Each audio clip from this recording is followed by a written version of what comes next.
Міне мынандай әдемі аяққа сүйрететін тапочка. Міне неше түрлі цветтерінен бар екен.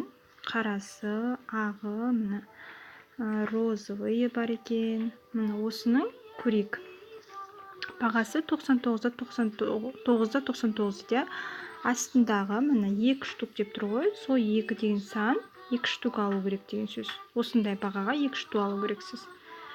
8-99-ға 500-ден жоғары алу керексіз. 8-20-ға уже 10 мыңнан жоғары алу керексіз деген сөз. Міне коронасы бар, сапасы жақсы деген сөз. Міне көріп тұрсыз ба? Міне мына жерде 513 адам алған екен, 4,76% дейді. Мынаны барсақ, мына жерде размерлері тұр. Мына 4 пұшытны басамыз. Сол кезде міне мынандай нелер шығады. Мына жерді бассақ, цветтері өзгеріп тұрады. Мына төбесінде қытайша жазуларды бассаңыз. Міне көрдіңіз ба? Мына жазуларды бассаңыз. Мына жерден размерін таңдайсыз. Мысалы, бізге 36 керек па? Міне 36, біреу басасыз. Мына плюсты бассаңыз, міне не алып отырады.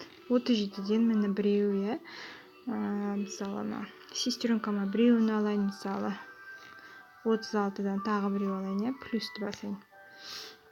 Өстіп тұрған кезінде суретке скриншоттаймыз бет.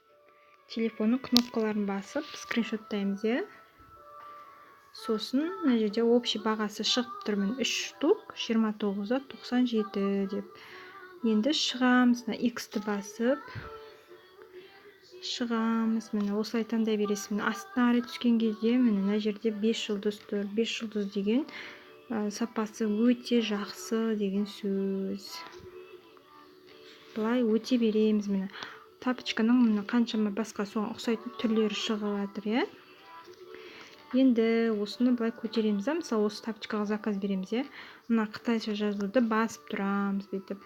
Басқан кезде скопирован деп шықты, міне қытайша. Назад басамыз. Осылай заказ бере береміз. Сосын назад басамыз. Сосын неге барамыз, WhatsApp-қа. Логистика чатына барамыз. Мынаны басқан кезде, міне мына жерде админдар шығады, міне.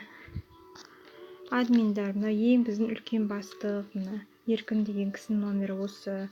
Одан кейін кісінің эксперттер, осыларға да заказ беруге болады. Жаңағы кісіге де заказ беруге болады. Біреуін таңдайсыз, мысалы, написать деп басқан кезде, мына жерге міне басып тұрасыз, бүйтіп басып тұрып, жаңағыны ставить дейсіз, Сосын бүйтіп отправить етіп жүресіз, кетеді заказыңыз. Сосын жаңа скриншотталған неңіз бар ғой, галереядағы. Міне, мынау тұр ғой, осыны отправить деп жібересіз. Осындай, осынша штук деп отправить етесіз. Мен қазір заказ бермеймін, жібермеймін, Енді сосын өстіп заказын бере бересіз. Мына жерге ақшасын бәрін осы кісімен келісіп, осылай заказ бере бересіздер. Рахмет, сау болыңыздар.